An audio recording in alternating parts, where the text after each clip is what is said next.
IVF Fund presents the 5S Business Idea Sketch. So, you've got this amazing business idea buzzing around in your head, right? But then what? How do you actually turn that spark into a solid plan without getting totally bogged down? Well, you are definitely not alone, and today we're going to dive into a super simple framework that helps bring that idea to life. I mean, this is the million-dollar question, isn't it? That flash of inspiration hits, and it feels incredible. But then the doubt starts to creep in. Is this really a thing? Would people actually pay for it? It's a hurdle that every single founder faces right at the very beginning. So first things first, forget about those giant 100-page business plans. Let's be real, nobody writes them and nobody reads them. They just end up collecting dust on a shelf. Instead, we're going to start with something way smarter, way more effective. The Business Idea Sketch. It's an incredibly powerful tool that gets all your core thinking onto one single page. Here's the game plan. We'll kick things off with the sketch itself. Then, we'll pressure test our idea with 4 key questions. I call them the 4 S's. Is it a solution? Is it superior? Is it sensible? And of course, is it sustainable? After that, it's going to be your turn to start sketching. All right, let's get into it. The one-page business sketch. Just think of this as your blueprint for a business idea. It's all about giving you one unified way to see your entire business model in a single glance. The goal here is clarity, not a bunch of complicated jargon. That way, you can spot the strengths, the weaknesses, and the opportunities fast. And hey, just to make sure we're on the same wavelength here, when I say business model, all I mean is your plan. How are you going to make money by giving something valuable to your customers? That's it. It's the engine that makes the whole thing run. Okay, first question, and honestly, it's the most important one. We have to ask, is this thing we've come up with actually a solution? Does it solve a real, painful problem for a real group of people? This right here is the foundation for everything else. As you can see on our sketch, this is the very first box we have to tackle. Now, to make this real, let's walk through a little case study. Imagine an entrepreneur who wants to open a brand new restaurant. We're going to see how their first idea stacks up against this critical test. Okay, so their first crack at this is, well, it sounds nice, right? They want to help folks who love Mexican food by giving them a comfortable dining experience, something that feels like home. The problem, they totally missed a huge detail about their customers. The people in this neighborhood need a quick lunch, not a slow, leisurely one. And this picture just says it all, doesn't it?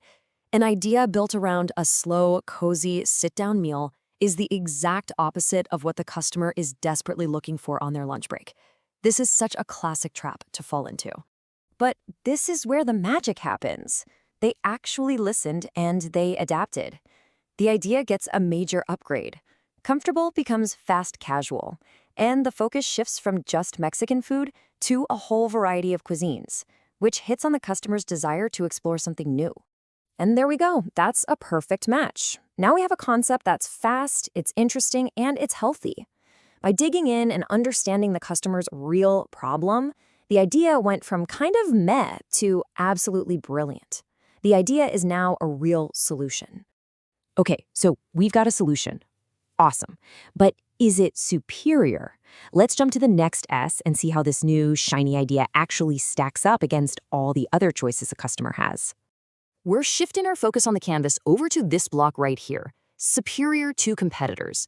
This is where we have to get brutally honest with ourselves and figure out exactly where we fit in the market.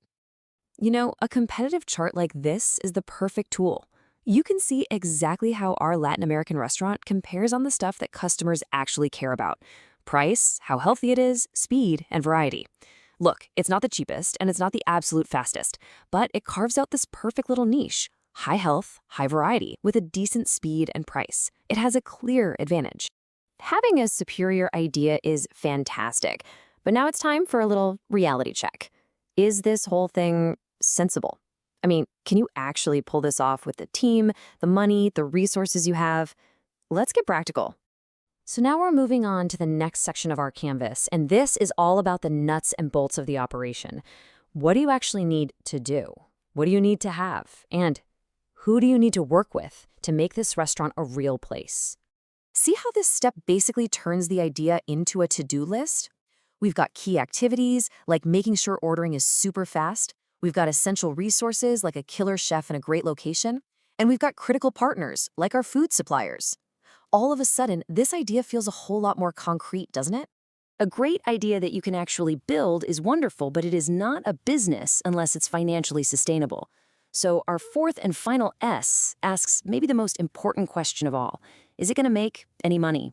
And that brings us right down to the foundation of our canvas. This is where we do a gut check to see if the numbers actually work. And you know what? A simple break-even calculation is one of the best ways to do this. All right, let's break this down, and I promise to keep it simple. First, we figure out our gross margin per meal.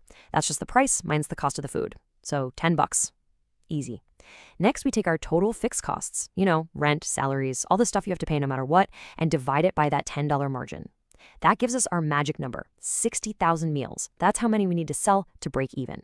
And finally, if we figure we can sell 5,000 meals a month, well, that means it's going to take us about 12 months to get profitable. Now, that is a clear financial target we can aim for. So there we have it. We've tested our idea against all 4 S's. It's a real solution, it's superior to the competition, it's sensible to build, and it looks like it can be sustainable. And now we get to see the big payoff, a single coherent blueprint for the entire business. And here it is, the finished sketch. I know, there's a lot on this page, but don't let it intimidate you. The only reason every box is filled in is because we just walked through step by step and answered those 4 S questions.